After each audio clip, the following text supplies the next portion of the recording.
وعلیکم ورحمۃ اللہ تعالی وبرکاتہ. نحمده ونصلي ونسلم على رسوله الكريم اما بعد. فاعوذ بالله من الشيطان الرجيم. بسم الله الرحمن الرحيم. ان الله وملائكته يصلون على النبي يا ايها الذين امنوا صلوا عليه وسلموا تسليما. اللهم صل على سيدنا ومولانا محمد معدن الجود والكرم وآلہ الکرام ابنہ الکریم وبارک وسلم. صلاۃ و سلام علیک یا رسول اللہ صلی اللہ تعالی علیہ وسلم.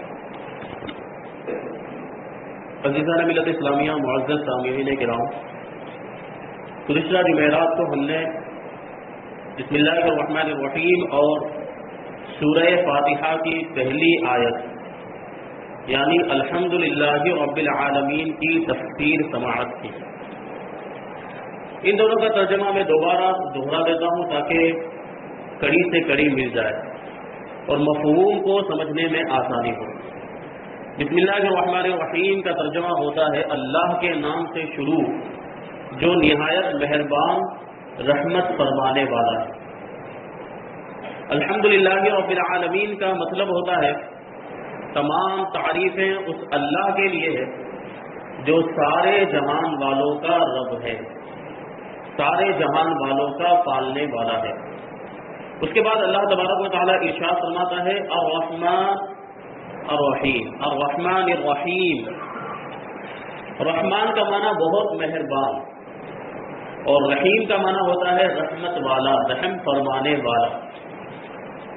یہ دونوں اللہ تبارک و تعالیٰ کی صفات ہیں، اللہ تبارک و تعالیٰ کی خوبیاں ہیں، اس کی کوالٹیز ہیں. رحمان اور رحیم اللہ تبارک و تعالیٰ کے دو صفاتی نام ہیں. رحمان کا معنی ہے نعمتیں عطا کرنے والی وہ ذات جو بہت زیادہ رحمت فرمائے، اور رحیم کا معنی ہے بہت رحم فرمانے والا، رحمت فرمانے والا. یاد رہے کہ حقیقی طور پر نعمت عطا فرمانے والی ذات اللہ تبارک و تعالیٰ کی ذات ہے. حقیقی عطا کرنے والا یہ اللہ تبارک و تعالیٰ. ساری نعمتیں جو ہمیں ملتی ہے یہ اللہ تبارک و تعالیٰ کی طرف سے ملتی ہے. یہ الگ بات ہے کہ کبھی کسی وسیلے سے ملتی ہے، کبھی کسی سبب سے ملتی ہے، کبھی کسی ذریعے سے ملتی ہے. کوئی نہ کوئی چیز اس کا ذریعہ بن جایا کرتی ہے. تو حقیقی عطا کرنے والی ذات اللہ تبارک و تعالیٰ کی ذات ہے کہ وہی تنہا ذات ہے جو اپنی رحمت کا بدلہ طلب نہیں فرماتی. اللہ تبارک و تعالیٰ نے ہمیں اتنی ساری نعمتیں عطا کی، زندگی عطا کی، آنکھیں عطا کی، ہمیں کان عطا کیے سننے کے لیے، ہمیں منہ عطا کیا، زبان عطا کی، جسم کے اندر یہ جو اعضاء عطا کیے، یہ ساری اللہ تبارک و تعالیٰ کی نعمتیں ہیں. اور جسم کے باہر بھی اللہ تبارک و تعالیٰ کی بہت ساری نعمتیں ہیں، جیسے اولاد کو لے لیں، ماں باپ کو لے لیں، رشتہ دار کو لے لیں، دنیاوی جاہ و جلال کو لے لیں، عزت و مرتبے کو لے لیں، یا پھر جو ہے کہ مال و دولت کو لے لیں، آسائش کے سامان کو لے لیں، آرام کے سامان کو لے لیں. یہ ساری نعمتیں اللہ تبارک و تعالیٰ نے عطا فرمائی. لیکن اللہ تبارک و تعالیٰ کبھی بھی ان نعمتوں کا بدلہ نہیں مانگتا کہ میں نے تمہیں یہ نعمتیں عطا کی ہیں تو اس کے بدلے میں مجھے یہ دو، مجھے وہ دو، مجھے یہ چاہیے، مجھے اس کی قیمت چاہیے، مجھے اس کا بدلہ چاہیے. اللہ تبارک و تعالیٰ کبھی نہیں مانگتا. جبکہ دنیاوی انعام کرنے والے لوگ دنیاوی اعتبار سے جو سبب ظاہری ہوتے ہیں، جو ذریعہ بنتے ہیں، اگر وہ آپ کو کوئی نعمت دے دیں، آپ کو دنیاوی آرام فراہم کر دیں، دنیاوی مال و دولت دے دیں، تو وہ کہیں نہ کہیں اس بات کے خواہش مند ہوتے ہیں کہ انہیں اس کا بدلہ ملے. وہ اس کا عوض چاہتے ہیں کہ اس کے بدلے میں مجھے کچھ ملے.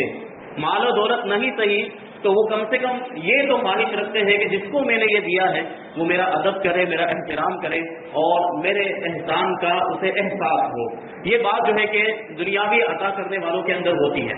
لیکن اللہ تبارک و تعالیٰ کی ذات وہ ذات ہے کہ اللہ تبارک و تعالیٰ کبھی کسی بھی نعمت کا بدلہ نہیں مانگتا، کیونکہ اللہ تبارک و تعالیٰ بے نیاز ہے.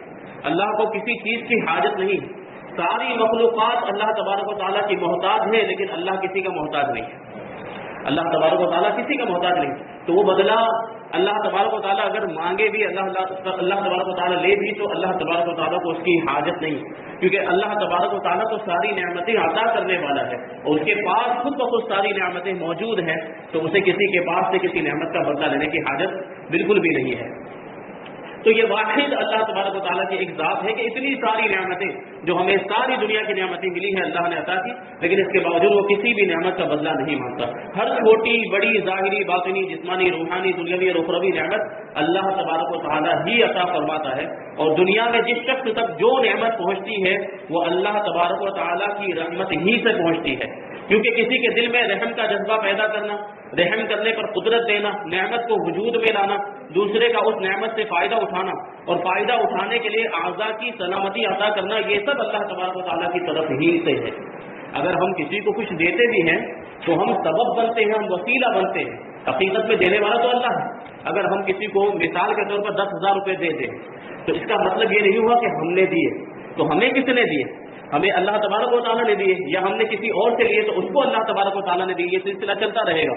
تو کہیں نہ کہیں یہ بات آئے گی کہ ایک شخص ایسا ہے جس کو اللہ تبارک و تعالیٰ نے مال و دولت عطا کیا، پھر اس نے دوسرے کو عطا کیا. تو حقیقت میں عطا کرنے والی ذات یہ اللہ تبارک و تعالیٰ کی ذات ہے. اور یہ دنیاوی لوگ جو ہیں، جو مجازی عطا کرنے والے جو لوگ ہیں، یہ حقیقت میں وسیلہ بنتے ہیں، سبب بنتے ہیں اور ذریعہ بنتے ہیں، بیچ میں واسطہ بنتے ہیں یہ نعمت کے پہنچنے کا. ورنہ حقیقت میں عطا کرنے والی ذات اللہ تبارک و تعالیٰ کی ذات ہے.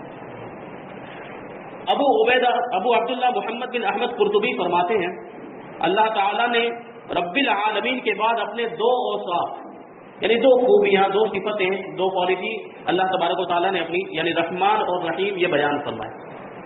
اس کی وجہ یہ ہے کہ جب اللہ تبارک و تعالیٰ نے فرمایا کہ وہ رب العالمین ہے، الحمدللہ رب العالمین، جب اللہ تبارک و تعالیٰ نے ارشاد فرمایا کہ تمام تعریفیں اس اللہ کے لیے ہے جو سارے جہان والوں کا رب ہے، تو اس سے ایک روب پیدا ہوتا ہے، ایک دبدبہ پیدا ہوتا ہے، ایک خوف کی کیفیت پیدا ہوتی ہے کہ اللہ تبارک و تعالیٰ سارے جہان کا مالک ہے، سارے جہان کا رب ہے. تو اس کی نافرمانی اگر کوئی کرے تو وہ بدلہ لے گا، وہ عذاب میں مبتلا کر سکتا ہے. اور اللہ تبارک و تعالیٰ کا خوف اس اعتبار سے جو ہے دل میں بیٹھتا ہے. تو اس سے سننے اور پڑھنے والے کے دل میں اللہ تبارک و تعالیٰ کی عظمت کی وجہ سے اس کا خوف پیدا ہوا. تو اس کے ساتھ ہی اللہ تعالیٰ کے دو اوصاف رحمان اور رحیم ذکر کر دیے گئے، جن کے ضمن میں اللہ تعالیٰ کی اطاعت کرنے کی ترغیب ہے، یعنی رغبت دلانا ہے کہ اللہ تبارک و تعالیٰ کی اگر آپ فرما برداری کریں گے تو اللہ رحمان و رحیم بھی ہے، وہ آپ پر مہربانی بھی فرمائے گا اور آپ پر رحم بھی فرمائے گا. یوں ترغیب و ترغیب دونوں کا بیان ہو گیا. ترغیب کا مطلب ہوتا ہے ڈرانا، خوف دلانا، اور ترغیب کا مطلب ہوتا ہے رغبت دلانا. تو خدا کا خوف اگر کسی کے دل میں پیدا ہو جائے تو وہ گناہوں سے بچے گا، اور خدا کے فضل و کرم سے اگر امید پیدا ہو جائے تو نیکیاں کرنے کی انسان کوشش کرتا ہے. تو دونوں چیزیں اس طریقے سے اس میں بیان کی گئی تاکہ بندہ اللہ تبارک و تعالیٰ کی اطاعت کرنے کی طرف اچھی طرح راغب ہو اور اس کی نافرمانی کرنے سے رکنے کی خوب کوشش کرے. قرآن مجید میں اور مقامات پر اللہ تبارک و تعالیٰ کی رحمت اور اس کے عذاب دونوں کو واضح طور پر ایک ساتھ میں ذکر کیا گیا ہے. اللہ کی رحمت کا بھی ذکر کیا اور اللہ کے عذاب کا بھی ذکر کیا گیا ہے. چنانچہ اللہ تبارک و تعالیٰ ارشاد فرماتا ہے نبئ عبادی انی انا الغفور الرحیم وان عذابی هو العذاب العلیم، کہ میرے بندوں کو خبر دے دو کہ بے شک میں ہی بخشنے والا مہربان ہوں اور بے شک میرا ہی عذاب دردناک عذاب ہے. اب اس آیت کریمہ میں آپ غور کریں تو پہلے اللہ تبارک و تعالیٰ نے اپنی رحمت کا ذکر کیا، اپنی بخشش کا ذکر کیا، اور پھر ساتھ ہی ساتھ اللہ تبارک و تعالیٰ نے اپنے عذاب کا بھی ذکر کیا. تو اس میں ڈر سنانا بھی ہو گیا اور امید پیدا کرنا بھی ہو گیا کہ انسان خدا کے خوف سے ڈرتے ہوئے گناہوں کو چھوڑ دے اور اللہ کی رحمت کی امید کرتے ہوئے نیکیاں کرے تو اللہ تبارک و تعالیٰ دنیا اور آخرت کی بھلائیوں سے عطا فرماتا ہے. اور ارشاد فرمایا غافر الذنب وقابل التوب شدید العقاب ذی الطول لا الہ الا هو الیہ المصیر. اس کا ترجمہ ہے کہ گناہوں کا بخشنے والا ہے اور توبہ قبول کرنے والا ہے، سخت عذاب دینے والا، بڑے انعام عطا فرمانے والا ہے، اس کے سوا کوئی معبود نہیں اور اسی کی طرف ہمیں پھر کر جانا ہے اور اسی کی بارگاہ میں ہمیں یہاں سے دنیا سے لوٹ کر پہنچنا ہے. تو اس میں بھی دیکھیں تو گناہوں کو بخشنے والا کون ہے، یہ صفت اللہ تبارک و تعالیٰ نے خود اپنے ذکر فرمائے. توبہ قبول کرنے والا، پھر ساتھ ہی ساتھ سخت عذاب دینے والا اور بڑا انعام فرمانے والا، دونوں نعمتوں کو اور دونوں صفتوں کو اللہ تبارک و تعالیٰ نے اس طریقے سے ذکر کیا. نیز حضرت ابو ہریرہ رضی اللہ تعالیٰ عنہ سے روایت ہے رسول اللہ صلی اللہ علیہ وسلم نے ارشاد فرمایا اگر مومن جان لیتا کہ اللہ تبارک و تعالیٰ کے پاس کتنا عذاب ہے تو وہ کوئی بھی اس کی جنت کی امید نہ رکھتا. یعنی عذاب کا اتنا خوف ہوتا کہ ہر کسی کو یہ بات ستاتی، ہر کسی کے دل میں یہ خیال آتا کہ ہم تو بڑے گنہگار ہیں، اللہ تبارک و تعالیٰ کا عذاب بہت سخت ہے، تو ہمیں تو جنت مل ہی نہیں سکتی، یہ معاملہ ہو جاتا۔ اور اگر کافر جان لیتا کہ اللہ تعالیٰ کے پاس کتنی رحمت ہے تو اس کی جنت سے کوئی نا امید نہ ہوتا۔ تو ترغیب و ترغیب دونوں چیزوں کو اللہ تبارک و تعالیٰ نے قرآن مقدس کے اندر بیان کیا ہے، لہٰذا ہر مسلمان کو چاہیے کہ وہ امید اور خوف کے درمیان رہے، بہت زیادہ خوف میں مبتلا بھی نہ ہو جائے اور بہت زیادہ امید بھی نہ ہو جائے کہ آدمی پھر نیکیوں کو چھوڑ دے اور گناہوں میں مبتلا ہو جائے، اور اللہ کی رحمت کی وسعت دیکھ کر گناہوں پر بے باک نہ ہو جائے، اور نہ ہی اللہ تعالیٰ کی عذاب کی شدت دیکھ کر اس کی رحمت سے مایوس ہو جائے۔ اللہ کی رحمت سے مایوس بھی نہیں ہونا چاہیے، کبھی کسی نعمت کے ملنے میں تاخیر ہوتی ہے تو یہ اللہ تبارک و تعالیٰ کی حکمت ہے۔ ہر اللہ تبارک و تعالیٰ کے ہر کام میں کوئی نہ کوئی حکمت پوشیدہ ہے، وہ حکیم ہے، حکمت والا ہے۔ کبھی کسی نعمت کے ملنے میں، کبھی کسی دعا کے قبول ہونے میں دیر لگتی ہے تو اس میں ہمارا ہی کوئی نہ کوئی فائدہ پوشیدہ ہوتا ہے جو بعد میں ظاہر ہوتا ہے۔ تو ہمیں اللہ کی رحمت سے مایوس نہیں ہونا چاہیے کہ مایوسی کو اللہ تبارک و تعالیٰ نے حرام فرمایا ہے، لا تقنطوا من رحمت اللہ، کہ اللہ کی رحمت سے مایوس نہ ہونا۔ اور پھر خوف بھی اتنا نہیں ہونا چاہیے، اچھا امید بھی اتنی نہیں ہونی چاہیے اللہ تبارک و تعالیٰ کے رحمان و رحیم ہونے پر اتنی امید کر لیں کہ اللہ تبارک و تعالیٰ رحمان ہے، رحیم ہے، تو پھر کیا مطلب کیا ضرورت ہے نیکیاں کرنے کی، اللہ تو بخشنے والا ہی ہے، تو ہمارے گناہوں کو تو وہ تو بخش ہی دے گا، تو یہ معاملہ بھی نہیں ہونا چاہیے۔ اب آپ ایک مسئلہ سماعت کریں، دیکھیے اللہ تبارک و تعالیٰ کے علاوہ کسی اور کو رحمان کہنا جائز نہیں ہے، عبد الرحمان کہہ سکتے ہیں، اور اس کا مطلب یہ ہوا کہ جس کا نام عبد الرحمان ہو اسے ہم رحمان نہیں کہہ سکتے، کیونکہ یہ صفت یہ اللہ تبارک و تعالیٰ کی ذات کے ساتھ خاص ہے۔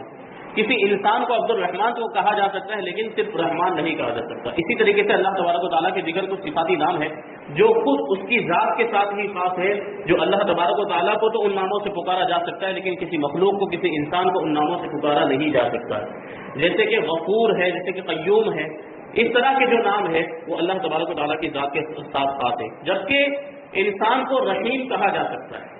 رحیم اللہ تبارک و تعالیٰ بھی ہے، رحم فرمانے والا، لیکن انسانوں کو بھی رحیم کہا جا سکتا ہے، بلکہ خود قرآن مقدس میں ہمارے آقا حضور رحمت عالم صلی اللہ علیہ وسلم کو اللہ تبارک و تعالیٰ نے رحیم فرمایا ہے۔ چنانچہ ارشاد فرماتا ہے لقد جاءکم رسول من انفسکم عزیز علیہ ما عنتم حریص علیکم بالمؤمنین رؤوف الرحیم۔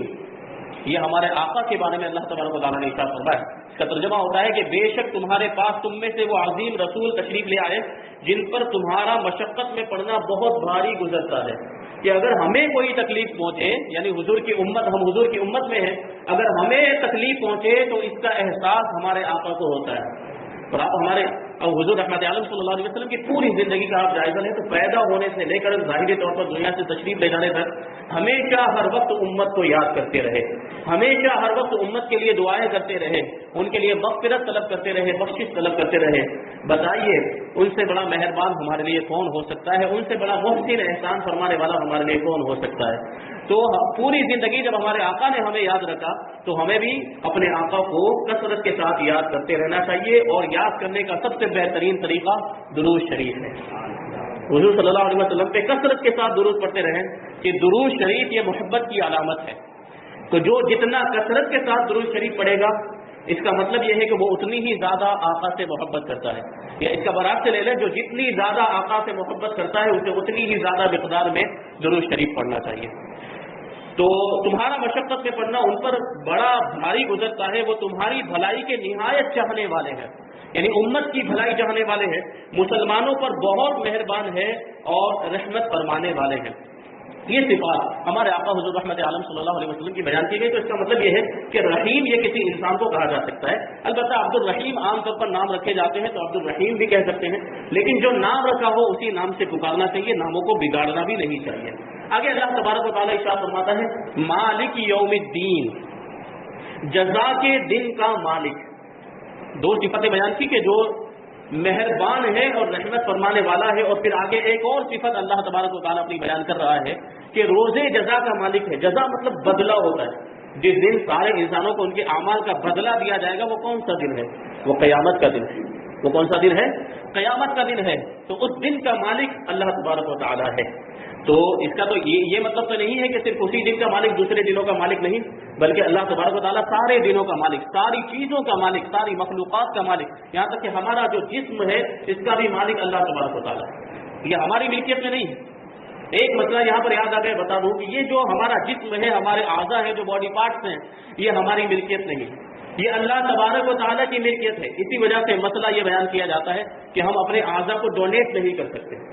یہ آج جو زمانے میں دیکھا جاتا ہے کہ کبھی کوئی کڈنی ڈونیٹ کر دیتا ہے، کبھی کوئی آنکھیں ڈونیٹ کر دیتا ہے، تو یہ ڈونیٹ کرنا یہ جائز نہیں، کیونکہ دوسرے کی ملکیت میں ہم تصرف نہیں کر سکتے.